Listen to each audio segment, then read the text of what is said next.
Welcome back दोस्तों, स्वागत है आपका आपके अपने यूट्यूब चैनल प्रवीण एजुकेशन पर।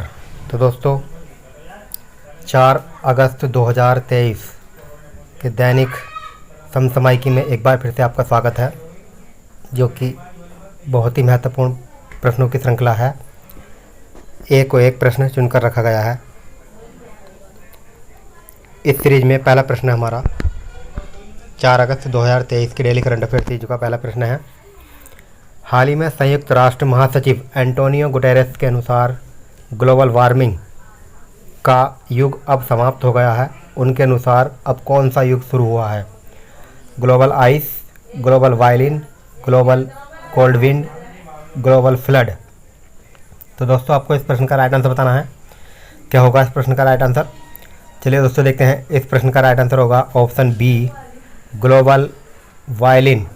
नया युग शुरू हुआ है ग्लोबल वार्मिंग की जगह ग्लोबल वायलिंग। जैसे ही गर्मी बढ़ रही है, गर्मी से ज़्यादा गर्मी बढ़ रही है, इसलिए इसको ग्लोबल वायलिंग का नाम दिया गया है।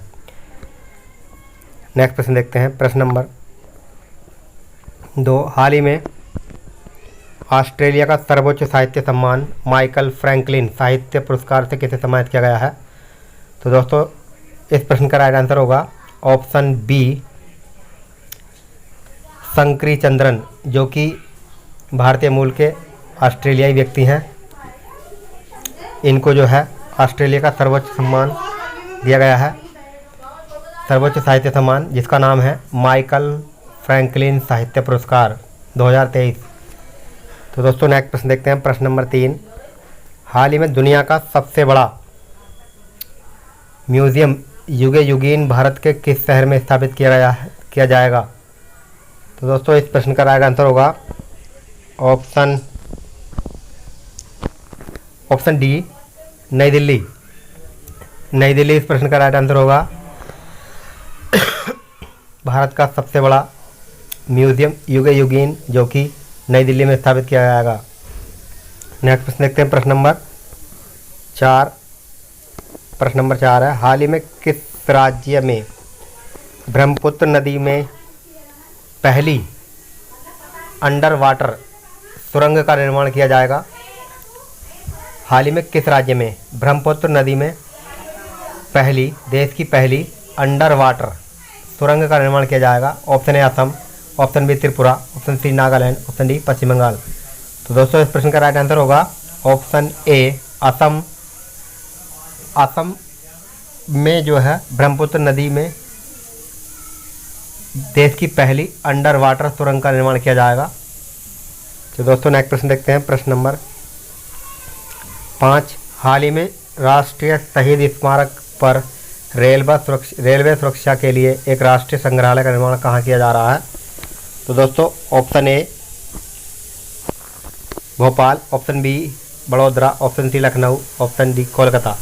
तो दोस्तों इस प्रश्न का राइट आंसर होगा ऑप्शन सी, लखनऊ।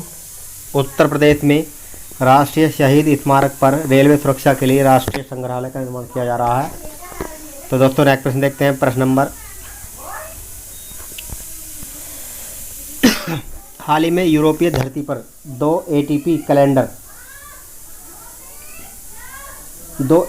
चैलेंजर, थोड़ी टाइपिंग मिस्टेक है, 2 एटीपी चैलेंजर खिताब जीतने वाले पहले भारतीय टेनिस खिलाड़ी कौन बने हैं? Option A Mukund Sakhi Kumar, option B Sania Mirza, option C Rohan Bopanna, option D Sumit Nagal. तो दोस्तों इस प्रश्न का राइट आंसर होगा ऑप्शन डी। इस प्रश्न का राइट आंसर होगा ऑप्शन डी, सुमित नागल, जिन्होंने यूरोपीय धरती पर 2 एटीपी चैलेंजर खिताब जीते हैं। ये ऐसा कारनामा करने वाले पहले भारतीय टेनिस खिलाड़ी बन गए हैं, जिन्होंने यूरोपीय धरती पर 2 एटीपी चैलेंजर खिताब जीत कर अपने नाम कर लिए हैं। नेक्स्ट प्रश्न देखते हैं। प्रश्न नंबर 7। हाल ही में स्पेस एक्स द्वारा लॉन्च किया जाने वाला दुनिया का सबसे बड़ा निजी उपग्रह का नाम क्या है? Option A star 1, option B Mars 3, option C Jupiter 3, option D Axiom 3। तो दोस्तों इस प्रश्न का राइट आंसर होगा ऑप्शन सी जुपिटर 3। जुपिटर 3 इस प्रश्न का राइट आंसर होगा। नेक्स्ट प्रश्न देखते हैं, प्रश्न नंबर 8। हाल ही में एनसीआरबी डेटा के अनुसार वर्ष 2021 में भारत में सर्वाधिक महिलाएं की लापता होने की सूची में पहला स्थान किस राज्य का है? तो दोस्तों इस प्रश्न का राइट आंसर होगा ऑप्शन ए महाराष्ट्र। यानी महिलाओं के लापता होने की सूची में महाराष्ट्र शीर्ष पर है, टॉप पर है, जबकि महिलाएं और लड़कियों की लापता होने की सूची में मध्य प्रदेश शीर्ष पर है। यानी महिलाएं और लड़कियों की लापता होने की सूची में मध्य प्रदेश शीर्ष पर है, जबकि महिलाओं के लापता होने की सूची में महाराष्ट्र शीर्ष पर है। तो दोस्तों देखते हैं नेक्स्ट प्रश्न, प्रश्न नंबर 9। हाल ही में संसद में पेश रिपोर्ट के अनुसार भारतीय रिजर्व बैंक ने बैंकों को रुपए में व्यापार करने के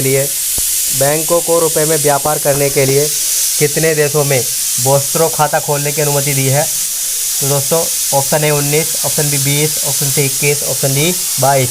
तो दोस्तों इस प्रश्न का राइट आंसर होगा ऑप्शन डी 22 देशों में बोस्टरो खाता खोलने की अनुमति दी है भारतीय रिजर्व बैंक ने। 22 देशों में बोस्टरो खाता खोलने की अनुमति दी गई है। तो दोस्तों नेक्स्ट प्रश्न देखते हैं, प्रश्न नंबर 10। हाल ही में विश्व स्वास्थ्य संगठन ने किस देश को रूबेला मुक्त घोषित किया है? Option A Timor Leste, option B Bhutan, option C उपरोक्त दोनों, ऑप्शन डी मलेशिया। तो दोस्तों इस प्रश्न का राइट आंसर होगा ऑप्शन सी उपरोक्त दोनों। यानी तिमोर लेस्ते और भूटान, इन दोनों को WHO ने रूबेला मुक्त घोषित किया है। WHO का मुख्यालय जिनेवा में है। तो दोस्तों नेक्स्ट प्रश्न देखते हैं, प्रश्न नंबर 11। हाल ही में जनवरी 2023 से जून 2023 के मध्य कितने लोगों ने भारत की नागरिकता छोड़कर दूसरे देशों की नागरिकता ग्रहण की है? Option A 57,000, option B 67,000, option C 87,000, option D 97,000। तो दोस्तों इस प्रश्न का राइट आंसर होगा ऑप्शन सी 87,000 लोगों ने भारत की नागरिकता छोड़ी है, जबकि अन्य देशों की नागरिकता ग्रहण की है।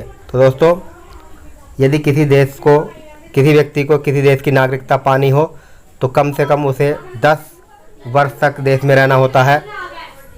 यदि किसी व्यक्ति को नागरिकता खोनी हो, देश की नागरिकता खोनी हो, तो कम से कम उसे 7 वर्ष तक जो है देश से बाहर रहने पर उसकी नागरिकता चली जाती है। यानी कोई व्यक्ति हम अपने देश से 7 वर्ष तक किसी अन्य देश में रहता है तो उसकी भारत की नागरिकता स्वतः ही खत्म हो जाती है, जबकि किसी नागरिकता पानी हो तो कम से कम देश में 10 वर्ष तक रहना होता है। तो दोस्तों नेक्स्ट प्रश्न देखते हैं, प्रश्न नंबर।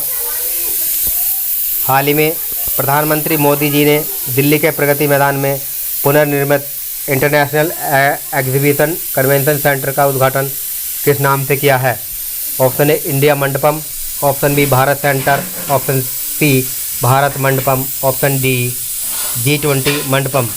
तो दोस्तों इस प्रश्न का राइट आंसर होगा ऑप्शन सी भारत मंडपम के नाम से यह जो है कन्वेंशन सेंटर खोला गया है, इंटरनेशनल एग्जीबिशन कन्वेंशन सेंटर। तो दोस्तों नेक्स्ट प्रश्न देखते हैं, प्रश्न नंबर 10। प्रश्न नंबर 13।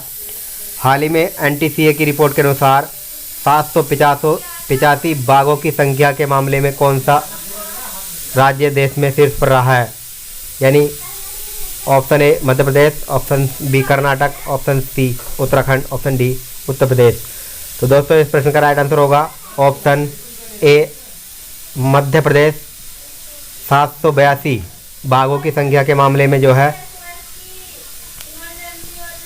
टॉप पर रहा है, जिसने अपना शीर्ष स्थान बरकरार रखा है, जबकि दूसरे नंबर पर कर्नाटक है और उत्तर प्रदेश का स्थान चौथा है बाघों की संख्या के मामले में। नेक्स्ट प्रश्न देखते हैं, प्रश्न नंबर 14। हाल ही में पिछले 50 वर्षों में पहली बार 62वें सत्र की अध्यक्षता संयुक्त राष्ट्र संघ ने किस देश संयुक्त राष्ट्र ने किस देश को ने संभाली है? Option A Bharat, option C चीन, ऑप्शन बी चीन, ऑप्शन सी जापान, ऑप्शन डी रूस। तो दोस्तों इस प्रश्न का राइट आंसर होगा ऑप्शन ए भारत। भारत के स्थायी प्रतिनिधि रुचिरा कंबोज जी द्वारा इसकी अध्यक्षता संभाली गई है, जो कि पिछले 50 वर्षों में पहली बार 62वें सत्र की अध्यक्षता भारत को सौंपी गई है। तो दोस्तों नेक्स्ट प्रश्न देखते हैं, प्रश्न नंबर 15। ये प्रश्न हमारी सीरीज का अंतिम प्रश्न है। हाल ही में रतन टाटा को कौन सी राज्य सरकार ने उद्योग रत्न पुरस्कार देने की घोषणा की है? यह अपनी तरह का पहला उद्योग रत्न अवार्ड है। Option A Gujarat, option B Orissa, option C Tamil Nadu, option D Maharashtra. तो दोस्तों इस प्रश्न का राइट आंसर होगा ऑप्शन डी महाराष्ट्र। महाराष्ट्र के मुख्यमंत्री एकनाथ शिंदे द्वारा इसकी घोषणा की गई है, जो कि अपनी तरह का पहला पुरस्कार है, उद्योग रत्न पुरस्कार, जो कि रतन टाटा उद्योगपति रतन टाटा जी को इससे सम्मानित किया गया है। तो दोस्तों हमारे प्रश्न वीडियो आपको कैसे लगे? अगर हमारे प्रश्न वीडियो अच्छे लगे हों तो हमारे चैनल को लाइक शेयर सब्सक्राइब करना न भूलें, साथ में बेल आइकन को दबाना न भूलें और अधिक से अधिक भाई बहनों को वीडियो को शेयर करना न भूलें। तो दोस्तों वीडियो देखने के लिए thank you for watching. Thank you दोस्तों।